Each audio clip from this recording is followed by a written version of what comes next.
जय हिंद दोस्तों, Sandeep tricky math special YouTube channel में आप सभी का स्वागत है। बिहार पुलिस कांस्टेबल नई भर्ती 2023 जिसमें टोटल पोस्ट है 21,391। इस पोस्ट के लिए मॉडल सेट नंबर ये 12 है। मॉडल सेट नंबर 1 से लेकर 11 तक नहीं देखे होंगे तो इसके लिए प्लेलिस्ट बना दिए हैं, वहाँ से जाकर आप सारी वीडियो एक एक करके देख सकते हैं। तो वीडियो स्टार्ट करते हैं और चलते हैं हम प्रश्न की तरफ। पहला प्रश्न है आपके सामने कि बारदोली सत्याग्रह का नेतृत्व किसने किया था। ऑप्शन नंबर ए है सरदार वल्लभ भाई पटेल, बी है महात्मा गांधी, सी है विठल भाई पटेल और डी है महादेव देसाई। बताइए यहाँ पर 1-9 प्रश्न का सही आंसर क्या है। बारदोली सत्याग्रह का नेतृत्व किसने किया था। तो 1-9 प्रश्न का जो भी कैंडिडेट ऑप्शन नंबर ए के साथ जा रहे हैं सरदार वल्लभ भाई पटेल, बिल्कुल ही सही जवाब है।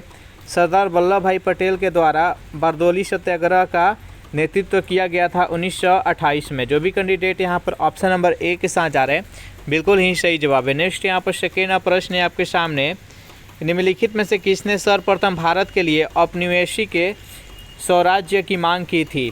चारों ऑप्शन देख लीजिए और जल्दी से बताइए यहाँ पर सेकेंड प्रश्न का सही आंसर क्या है।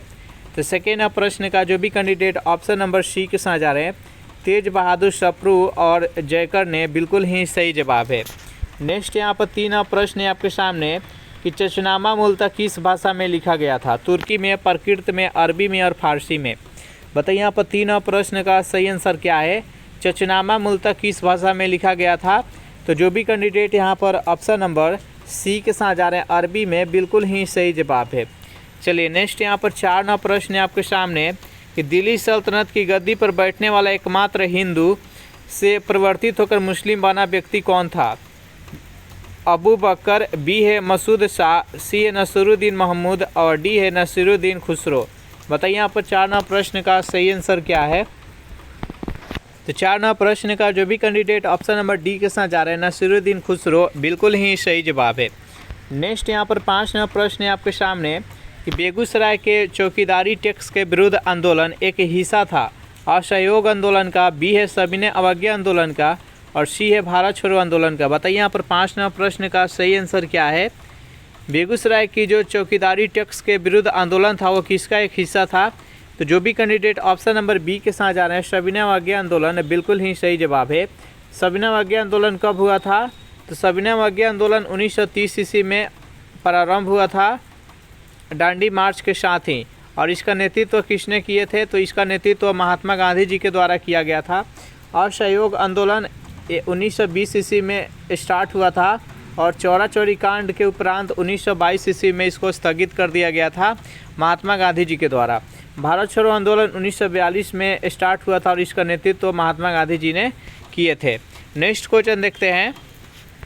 6 प्रश्न है आपके सामने, निम्नलिखित में से किसने ऐतिहासिक 1932 के पुनः समझौते पर हस्ताक्षर नहीं किए थे। ऑप्शन नंबर ए है भीमराव अंबेडकर ने, बी है मदन मोहन मालवीय ने, सी है राजगोपालाचारी ने और डी है महात्मा गांधी ने। बताइए यहाँ पर 6 प्रश्न का सही आंसर क्या है। निम्नलिखित में से किसने ऐतिहासिक 1932 के पुनः समझौते पर हस्ताक्षर नहीं किए थे। तो 6 प्रश्न का जो भी कैंडिडेट ऑप्शन नंबर डी के साथ जा रहे हैं महात्मा गांधी, बिल्कुल ही सही जवाब है। जो 1932 के पुनः समझौता हुआ था किसके किसके बीच में हुआ था। तो डॉक्टर भीमराव अंबेडकर और महात्मा गांधी जी के बीच में। तो इस प्रश्न का राइट आंसर है ऑप्शन नंबर डी। नेक्स्ट यहाँ पर 7 प्रश्न है आपके सामने, इनमें से कौन से वैदिक देवता पशुपति महादेव की हड़प्पा धार्मिक विधि से विकसित हुए हैं। प्रजापति, रुद्र, विष्णु और पूषण। बताइए यहाँ पर 7 प्रश्न का सही आंसर क्या है, जल्दी से कमेंट कीजिए। इनमें से कौन से वैदिक देवता पशुपति महादेव की हड़प्पा धार्मिक विधि से विकसित हुए हैं। तो जो भी कैंडिडेट यहाँ पर ऑप्शन नंबर बी के साथ जा रहे हैं रुद्र, बिल्कुल ही सही जवाब है। चलिए नेक्स्ट यहाँ पर 8 प्रश्न है आपके सामने, सिंधु घाटी के सारे शहरों के घरों में एक को छोड़कर सारे घरों में साइड प्रवेश द्वार था। निम्न शहरों में से वह शहर कौन है जिसमें घरों का प्रवेश द्वार मुख्य सड़क पर था। चारों ऑप्शन देख लीजिए, जल्दी से बताइए यहाँ पर 8 प्रश्न का सही आंसर क्या है। तो जो भी कैंडिडेट यहाँ पर ऑप्शन नंबर सी के साथ जा रहे हैं लोथल, बिल्कुल ही सही जवाब है। लोथल कहाँ पर है। तो ये गुजरात में स्थित है। तो इस प्रश्न का राइट आंसर है ऑप्शन नंबर सी। नेक्स्ट यहाँ पर 9 प्रश्न है कि दशरज्ञ युद्ध का विजेता सुदास किस जन से संबद्ध था। अनु, दु, भरत और शिवी। बताइए यहाँ पर 9 प्रश्न का सही आंसर क्या है। तो 9वां प्रश्न का जो भी कैंडिडेट ऑप्शन नंबर सी के साथ जा रहे हैं भारत, बिल्कुल ही सही जवाब है। नेक्स्ट यहाँ पर 10वां प्रश्न है, इनमें से कौन सा सबसे पुराना जैन ग्रंथ कहा जाता है? ऑप्शन नंबर ए है 12 अंग, बी है 12 उपांग, ऑप्शन नंबर सी है 14 पूर्व और डी है 14 उपपर्व। बताइए यहाँ पर 10वां प्रश्न का सही आंसर क्या है? तो 10वां प्रश्न का जो भी कैंडिडेट ऑप्शन नंबर सी के साथ जा रहे हैं 14 पूर्व, बिल्कुल ही सही जवाब है। जैन धर्म का संस्थापक और प्रथम तीर्थकर कौन थे? तो जैन धर्म के संस्थापक और प्रथम तीर्थकर ऋषभदेव थे, दूसरा तीर्थकर अजितनाथ थे, तीसरा तीर्थकर संभवनाथ थे और चौथा तीर्थकर अभिनंदन जी थे। इस प्रकार से 1 2 3 4 याद रखिएगा। उसके बाद से 22वां तीर्थकर अष्टनेमी थे, 23वां तीर्थकर पार्श्वनाथ थे और 24वां तीर्थकर वर्धमान महावीर जी थे। और वर्धमान महावीर जी को ही वास्तविक के संस्थापक माना जाता है जैन धर्म का, याद रखिएगा। तो इस प्रश्न का राइट आंसर है ऑप्शन नंबर सी। 11वां प्रश्न है आपके सामने, किस राष्ट्रीय राजमार्ग को शेरशाह सूरी मार्ग कहते हैं? राष्ट्रीय राजमार्ग नंबर 8, राष्ट्रीय राज नंबर 7, राष्ट्रीय राजमार्ग नंबर 1 और राष्ट्रीय राजमार्ग नंबर 3। बताइए यहाँ पर 11वां प्रश्न का सही आंसर क्या है? किस राष्ट्रीय राजमार्ग को शेरशाह सूरी मार्ग कहते हैं? तो जो भी कैंडिडेट यहाँ पर ऑप्शन नंबर ए के साथ जा रहे हैं राष्ट्रीय राजमार्ग नंबर 1, बिल्कुल ही सही जवाब है। सेशन आप लोग का अच्छा लग रहा है तो वीडियो को लाइक कर दीजिए, अपने दोस्तों के पास शेयर कर दीजिए। और जो भी कैंडिडेट अभी तक इस चैनल को सब्सक्राइब नहीं किए होंगे तो चैनल को जल्दी से सब्सक्राइब कर लीजिए। नेक्स्ट यहाँ पर 12वां प्रश्न है आपके सामने कि भारत का दक्षिणी बिंदु किसे कहते हैं जो 2004 में सुनामी के बाद जलमग्न हो गया था? इंदिरा पॉइंट, मन्नार की खाड़ी, श्रीशैलम पॉइंट और डी है निकोबार द्वीप। बताइए यहाँ पर 12वां प्रश्न का सही आंसर क्या है? जल्दी से कमेंट कीजिए। तो भारत का दक्षिणी बिंदु किसे कहते हैं जो 2004 में सुनामी से जलमग्न हो गया था? उसका नाम है इंदिरा पॉइंट। जो भी कैंडिडेट यहाँ पर ऑप्शन नंबर ए के साथ जा रहे हैं, बिल्कुल ही सही जवाब है। और ये कहाँ पर स्थित है? तो ये 12 निकोबार में स्थित है। नेक्स्ट यहाँ पर 13वां प्रश्न आपके सामने, बेहद इंपॉर्टेंट प्रश्न है। ये बार बार एग्जाम में पूछा जाता है कि बिहू किस राज्य का लोक नृत्य है? असम का, महाराष्ट्र का, उड़ीसा का, उत्तराखंड का। बताइए यहाँ पर 13वां प्रश्न का सही आंसर क्या है? बिहू किस राज्य का लोक नृत्य है? तो जो भी कैंडिडेट यहाँ पर ऑप्शन नंबर ए के साथ जा रहे हैं असम, बिल्कुल ही सही जवाब है। नेक्स्ट यहाँ पर 14वां प्रश्न है कि मलयालम कहाँ की शासकीय भाषा है? पुडुचेरी का, लक्षद्वीप का, दमन और दीव का और दिल्ली का। बताइए यहाँ पर 14वां प्रश्न का सही आंसर क्या है? मलयालम कहाँ की शासकीय भाषा है? तो 14वां प्रश्न का जो भी कैंडिडेट ऑप्शन नंबर बी के साथ जा रहे हैं लक्षद्वीप, बिल्कुल ही सही जवाब है। और मलयालम किस राज्य का राजकीय भाषा है? तो केरल का, ये भी याद रखिएगा। नेक्स्ट यहाँ पर 15वां प्रश्न है आपके सामने, बेहद इंपॉर्टेंट प्रश्न है कि भारत के निम्नलिखित तटों में से कौन कृष्णा डेल्टा एवं केप केमोरिन के मध्य स्थित है?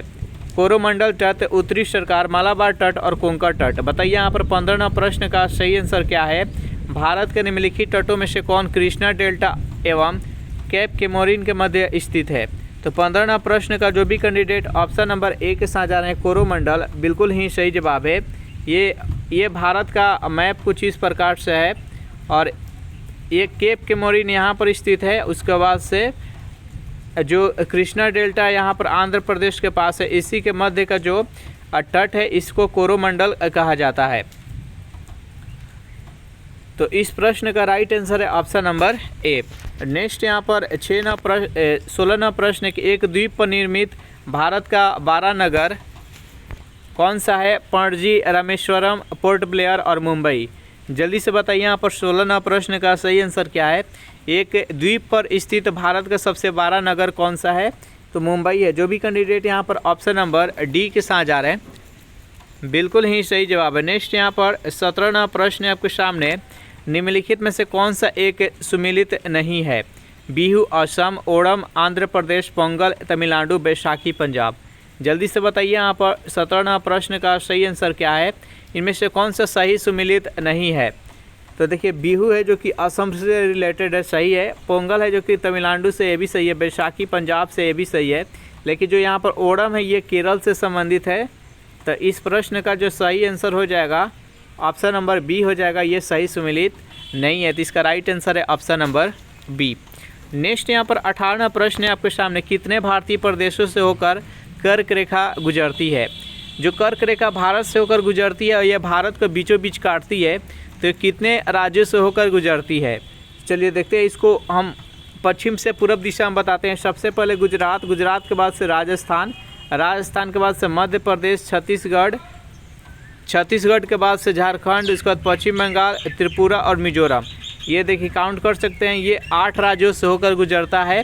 तो इस प्रश्न का जो सही आंसर है ऑप्शन नंबर बी, भारतीय प्रदेशों से होकर 8 राज्यों से गुजरता है कर्क रेखा। नेक्स्ट यहाँ पर 19वां प्रश्न है आपके सामने, निम्नलिखित में से किस देश की भारत के साथ सबसे लंबी स्थलीय सीमा है? चीन के साथ, नेपाल के साथ, पाकिस्तान के साथ और बांग्लादेश के साथ। बताइए यहाँ पर 19वां प्रश्न का सही आंसर क्या है? निम्नलिखित में से किस देश के साथ सबसे अधिक स्थलीय सीमा है भारत के साथ? तो बांग्लादेश। जो भी कैंडिडेट यहाँ पर ऑप्शन नंबर डी के साथ जा रहे हैं, बिल्कुल ही सही जवाब है। नेक्स्ट यहाँ पर 20वां प्रश्न है आपके सामने, निम्नलिखित में से कौन से जलप्रपात नदी युग में सुमिलित नहीं है? एक तरफ है नदी और दूसरी तरफ है जलप्रपात, कौन सा है जो कि उससे सही सुमिलित नहीं है? तो यहाँ पर जो ऑप्शन नंबर ए है हुंड्रू जलप्रपात, ये स्वर्ण रेखा पर है, बिल्कुल सही है। जोहनवा राहु नदी पर है, भी सही है। दोशांग काची पर है, बिल्कुल सही जवाब है। और यहाँ पर जो लोथ है ये बराकर नदी पर नहीं है, बल्कि ये बूढ़ी नदी पर है, जो कि झारखंड में स्थित है। तो इस प्रश्न का राइट आंसर है ऑप्शन नंबर डी।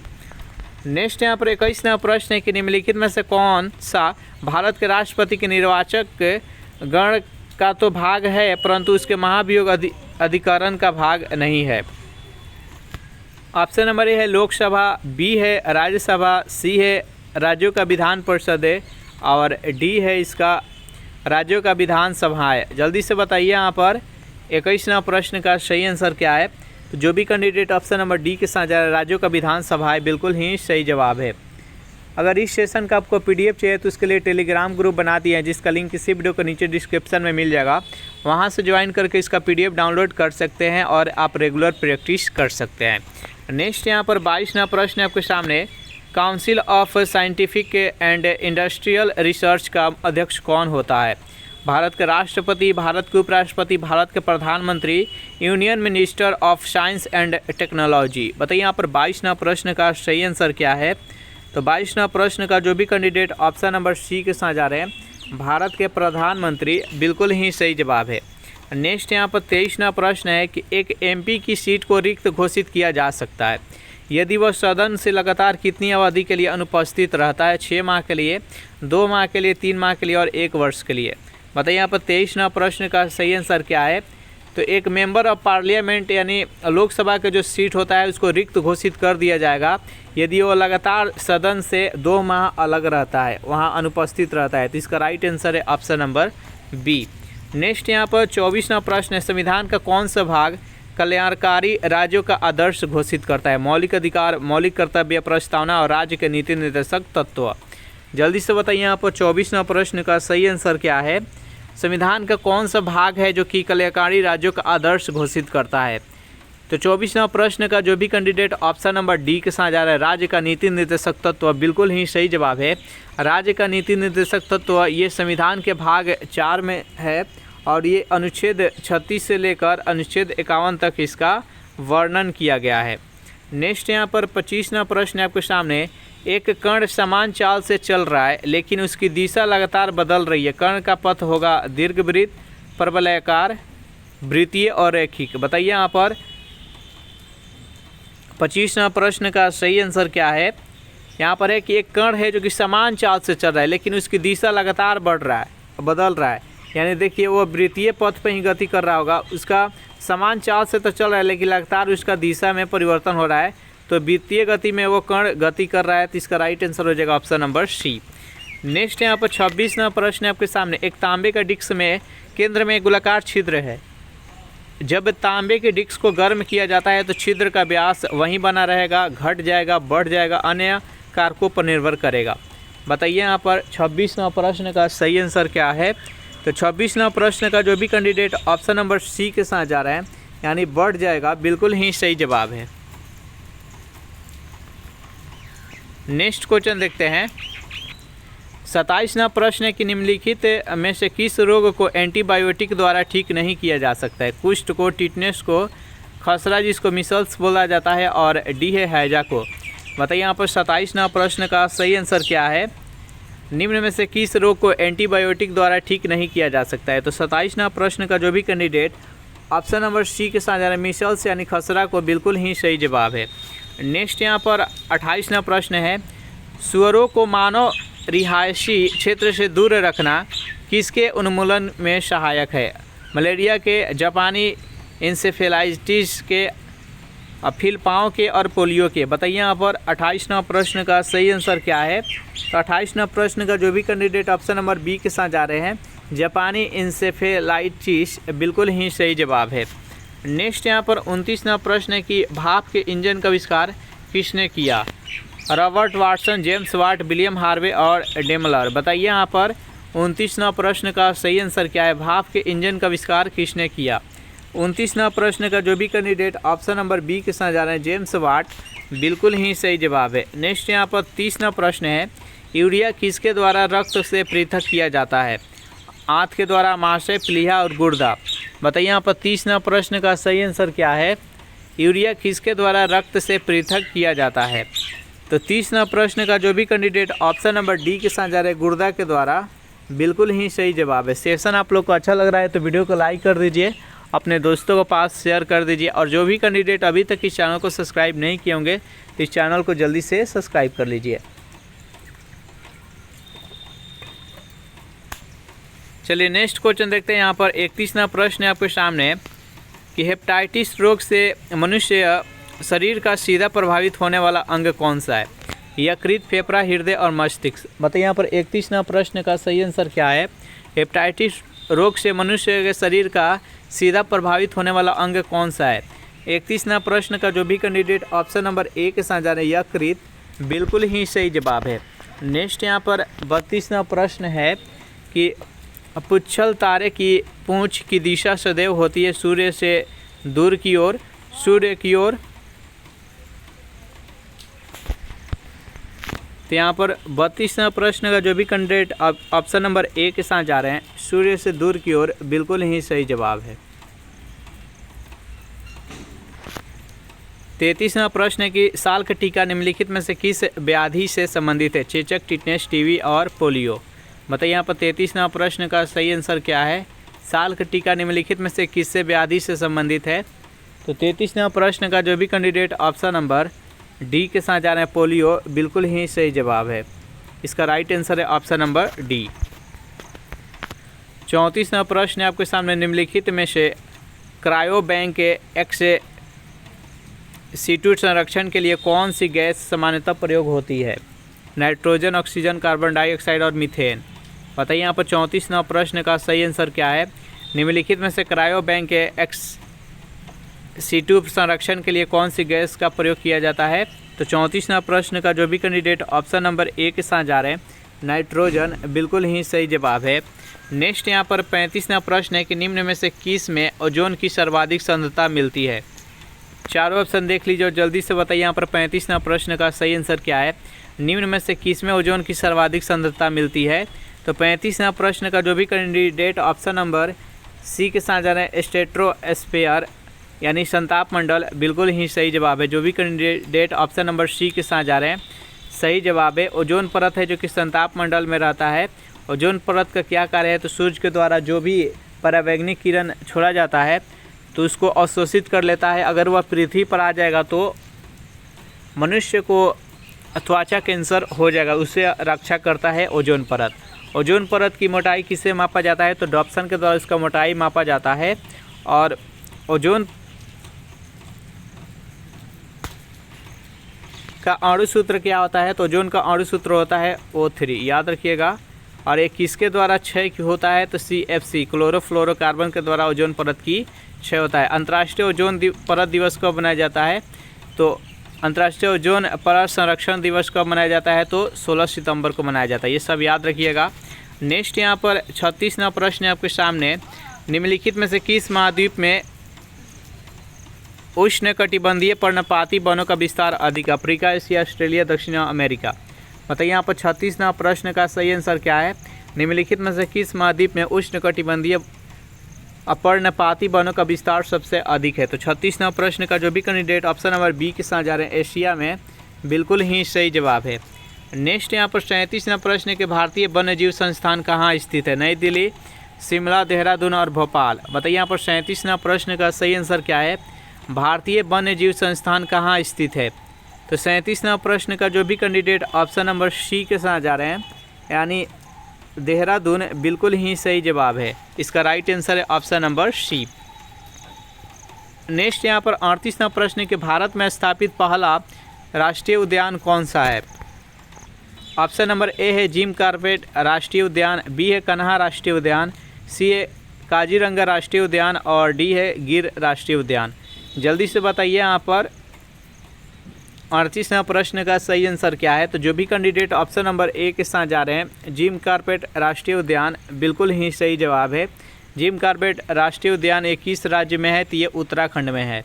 और कन्हा राष्ट्रीय उद्यान 21 राज्य में है, तो ये मध्य प्रदेश में है।